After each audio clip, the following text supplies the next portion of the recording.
Olá, sejam bem-vindos a esta nossa conversa.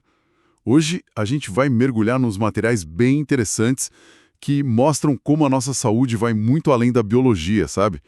Vamos falar dos determinantes sociais da saúde e de como os sistemas de saúde funcionam, ou às vezes nem tanto. O Paraguai vai ser nosso estudo de caso baseado nos textos e aulas que a gente analisou, mas olha, a ideia aqui vale para todo lugar. Prontos? Vamos lá. Exato. E olha, entender isso é chave. Não é só papo acadêmico, não. A gente está falando das desigualdades em saúde que, bom, a gente vê por aí, né? Como é que a sociedade, os sistemas, como tudo isso interage e cria os padrões de doença que a gente observa. O nosso papo hoje é para tentar clarear um pouco essa interação, que é bem complexa, e entender por que algumas populações sofrem mais com problemas de saúde. Certo, então vamos direto ao ponto. Determinantes sociais da saúde, os DSS. O que são, afinal?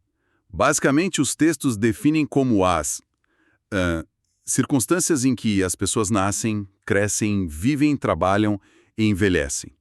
Isso inclui o próprio sistema de saúde. Parece simples, né? Mas pensa só, onde você mora, a escola que frequentou, seu trabalho, tudo isso mexe com a sua saúde. E o ponto-chave. Essas circunstâncias vêm da distribuição de dinheiro, poder, recursos na sociedade. Não é por acaso. Tudo. Fatores como pobreza, insegurança alimentar. Sabe, não ter certeza se vai ter comida amanhã. Isso é terrível. Discriminação social, moradia ruim, falta de saneamento, baixa escolaridade. Isso tudo cria uma diferença enorme na saúde e até em quantos anos as pessoas vivem, dentro de um país e entre países também. A OMS fala, né? Saúde é um direito fundamental. Mas esses determinantes viram barreiras gigantes para muita gente. É um padrão mundial. Quem está em desvantagem social tem menos acesso ao que faz bem para a saúde e, infelizmente, morre mais cedo. E os materiais que a gente viu separam esses determinantes em dois tipos, né? Ajuda a organizar. Primeiro, os não modificáveis, que são, características que a gente não muda. Idade, sexo biológico, genética, etnia. É o que a gente traz com a gente. E depois tem os modificáveis. Esses sim poderiam ser alterados. Incluem o estilo de vida, o que a gente come, se faz exercício, fuma, bebe. Também as redes sociais, o apoio da comunidade, da família, sabe? E as grandes condições socioeconômicas, culturais, ambientais. Educação, trabalho, moradia, acesso à água, esgoto, serviços de saúde. E o ponto que eu achei fascinante nos textos é como esses modificáveis estão amarrados na estrutura da sociedade, na economia, na política. Uma fonte até cita aquele exemplo clássico: a pessoa não come bem não porque não quer, mas porque não pode, não tem dinheiro para comprar comida saudável. A raiz do problema, como os textos apontam, é a má distribuição do dinheiro, do poder, dos recursos econômicos. Ou seja, para mudar a saúde da população de verdade, não basta dar conselho. Precisa de política pública forte. Política de saúde que vá na raiz, que busque equidade, que faça o recurso chegar em quem mais precisa. Essa necessidade de política e de olhar para a equidade leva direto para o próximo ponto, o sistema de saúde em si. Como a saúde é organizada, como ela chega nas pessoas. A definição básica que a gente achou é bem direta, né? A soma de todas as organizações, instituições e recursos que tem como objetivo principal melhorar a saúde. O ideal é oferecer serviço que atenda à necessidade da população e de forma justa. Isso. E para fazer isso, os materiais destacam 4 funções que todo sistema de saúde precisa ter. São essenciais. Primeira, financiamento. De onde vem a grana? Geralmente do Tesouro Nacional, dos impostos. Aí tem um detalhe sobre o Paraguai que os textos mencionam. A carga tributária lá é relativamente baixa. Isso pode limitar o dinheiro público para a saúde, né? Tem outras fontes também, tipo convênios, doações internacionais. Mas um ponto que chama atenção é o gasto de bolsilo, o quanto as pessoas pagam do próprio bolso. Quando esse gasto é alto, como parece ser lá, é um sinal. Sinal de que o financiamento público ou seguro não está dando conta e o peso cai no cidadão. Isso mina a equidade. Entendi. E as outras funções? Segunda função: geração de recursos. Não adianta ter dinheiro se ele não vir a capacidade de atender. Isso é formar gente, médicos, enfermeiros, técnicos, muitas vezes junto com universidades. E também ter estrutura física, hospital, posto de saúde, equipamento, remédio, conhecimento, os recursos materiais. Mostra que não é só o Ministério da Saúde, é uma rede, né? Faz sentido. Terceiro, a prestação de serviços. É aqui que tudo se junta para entregar o cuidado. Pode ser individual, pessoal, uma consulta, um exame, uma cirurgia, ou pode ser coletivo, não pessoal, tipo campanha de vacina, programa de prevenção, controle de mosquito da dengue. A qualidade e o acesso aqui são tudo. Mas, como as fontes indicam, se falta recurso ou ele é mal distribuído, vira um gargalo. Com certeza. E a última função? A última é a reitoria ou governança, é tipo comando do sistema.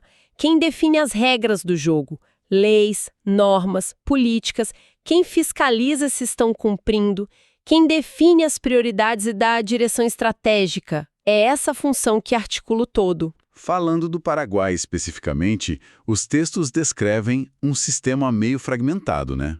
Dividido. Tem o setor público, que é o maior. O Ministério da Saúde, MSPBS, está na frente. Mas tem também o IPS, Instituto de Previdência Social, que é para trabalhador formal, tem gestão própria. E ainda a saúde militar, policial, o hospital universitário. Depois vem o privado. Seguradoras, os planos de saúde, hospitais, clínicas, com ou sem fins lucrativos. E ainda falam de um setor misto. Citam a Cruz Vermelha Paraguaia como exemplo. E os objetivos de qualquer sistema, como a OMS define, e os textos reforçam, são claros, né?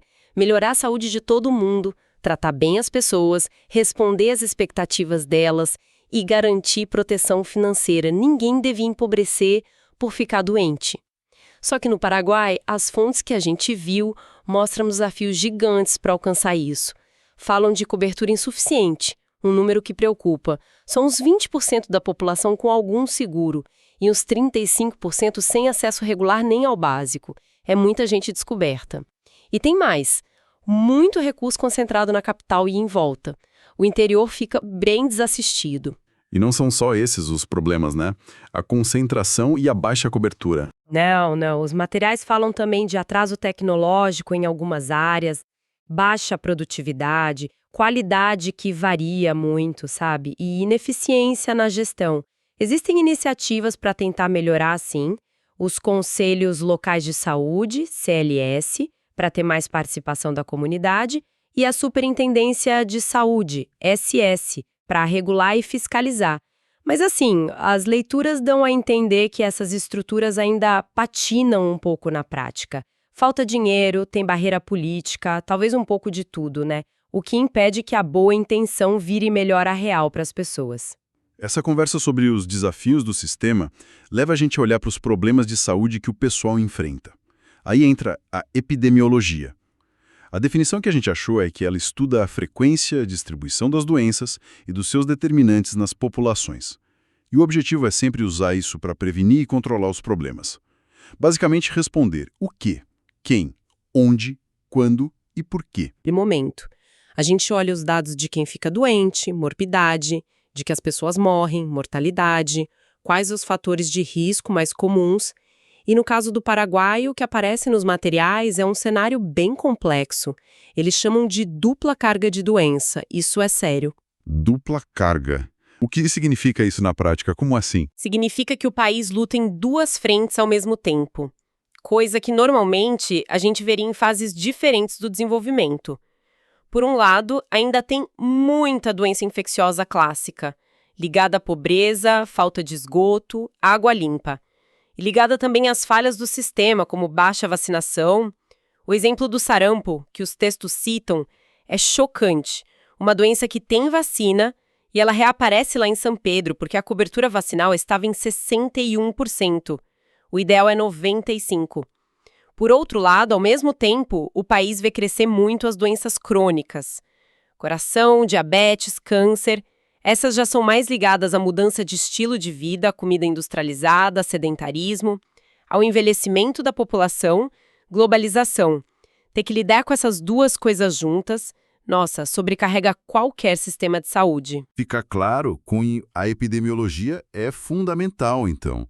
Não só para descrever, mas para agir. Ela ajuda a ver tendências, entender como a doença se espalha, quem é mais vulnerável, ajuda a avaliar se os programas de saúde estão funcionando, descobrir doença nova, investigar causa. Com esses dados, quem decide pode direcionar melhor o dinheiro, o esforço, decidir se foca mais na prevenção ou se corre para controlar um surto. E aí a gente vê como tudo se encaixa, né? Esse perfil do Paraguai com a dupla carga não veio do nada. É um reflexo direto daqueles determinantes sociais lá do começo. Pobreza, desigualdade e das limitações do próprio sistema de saúde, cobertura falha, recurso mal distribuído, dificuldade em fazer prevenção funcionar, vira um ciclo vicioso. Um ponto crítico que as fontes também levantam é a falta de monitoramento e avaliação mais constantes dentro do sistema. Muitas vezes o problema só é notado quando já explodiu, como no caso do sarampo. Falta aquela cultura de avaliar sempre para corrigir o rumo a tempo. E falando em doença infecciosa, os materiais trazem umas definições que vale a pena a gente passar rapidinho. Doença transmissível é aquela causada por um micróbio, vírus, bactéria ou só toxina, que passa de uma fonte para um hospedeiro, que pode adoecer. Doença emergente, uma doença nova que não se conhecia ou uma antiga que aumentou pra caramba nas últimas décadas, tipo HIV, ébola, hepatite C. E doença reemergente, uma que já tinha sido controlada, mas voltou a ser problema. Dengue, febre amarela, cólera, tuberculose e o próprio sarampo, né? Isso. E é super importante ver os fatores que as leituras dizem que ajudam essas doenças a surgir ou ressurgir. Não é uma coisa só, é uma mistura complexa. Dá para agrupar, né? Fatores sociais e econômicos, pobreza, guerra, migração, falhas na própria saúde, uso exagerado de antibiótico criando resistência, transplantes, mudanças na produção de comida, no jeito que a gente viaja, se alimenta, usa drogas, mudanças no ambiente, desmatamento, aquecimento global, o enfraquecimento da saúde pública mesmo, menos vigilância, menos prevenção, e, claro, a capacidade incrível dos micróbios de se adaptar, de mudar, de ficar resistentes. Para entender como essas doenças transmissíveis se espalham e, o mais importante, como a gente pode parar isso, a epidemiologia usa um modelo chamado cadeia epidemiológica. Imagina uma corrente com vários elos. Se a gente quebrar um elo, a transmissão para. Exatamente. Cada elo é uma etapa necessária para a doença acontecer. Vamos ver quais são. Primeiro, o agente causal. É o micróbio, o vírus, a bactéria ou até um fator químico, físico. Ele tem características, né? Consegue infectar. Causa doença. Causa doença grave. Segundo, o reservatório, onde o agente vive e se multiplica.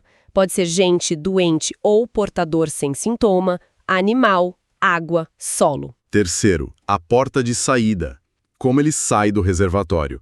Pela respiração, fezes, sangue, pele. Quarto, o modo de transmissão. Como ele viaja até o próximo. Pode ser direto, contato pessoa a pessoa, gotícula de espirro perto, ou indireto, pelo ar, longe, por água, comida, que a gente chama fômite, ou por vetor, tipo mosquito. Quinto, a porta de entrada. Como ele entra no novo hospedeiro, geralmente igual à saída, respirando, comendo pela pele. E sexto, o hospedeiro suscetível. Alguém que pode pegar a doença porque não tem defesa contra ela. Depende da idade, vacina, nutrição. Conhecer essa cadeia para cada doença ajuda a achar o ponto fraco, onde a gente pode agir, tratar o reservatório, bloquear a saída, interromper a transmissão, lavar a mão, usar máscara, matar mosquito, proteger a entrada ou deixar o hospedeiro resistente com vacina. Nossa, é muita coisa conectada mesmo. Fica muito claro que saúde é um quebra-cabeça, né? Não é só a nossa biologia. Depende demais das condições sociais, dos determinantes e da capacidade do sistema de saúde de responder a isso com equidade. A epidemiologia dá as ferramentas para a gente ver e entender tudo isso. O Paraguai, com a dupla carga, as barreiras no sistema, ilustra bem essa teia toda. No fim das contas, qual a grande lição disso tudo? Olha, a grande lição, para mim, é que não dá para pensar em saúde olhando só para o doente individual ou só para o tratamento. Isso é enxugar gelo. As causas profundas de muitos problemas de saúde coletiva, das desigualdades que a gente vê, elas estão na estrutura da sociedade, nas condições de vida que ela dá ou nega, nas políticas públicas. E para fechar com uma provocação, amarrando tudo isso que a gente conversou. Se a gente pensa nessa ligação tão forte, desigualdade social, limites do sistema de saúde, como a cobertura baixa no Paraguai, a concentração de recursos e esses padrões de doença que não vão embora, como a dupla carga, qual seria aquela única mudança política, social, econômica, que, se acontecesse de verdade, teria um maior poder de transformação? Aquela que poderia realmente quebrar esses ciclos que mantêm a saúde ruim e a desigualdade. Fica aí a pergunta, para a gente pensar na profundidade disso tudo e onde estão as alavancas mais fortes para mudar.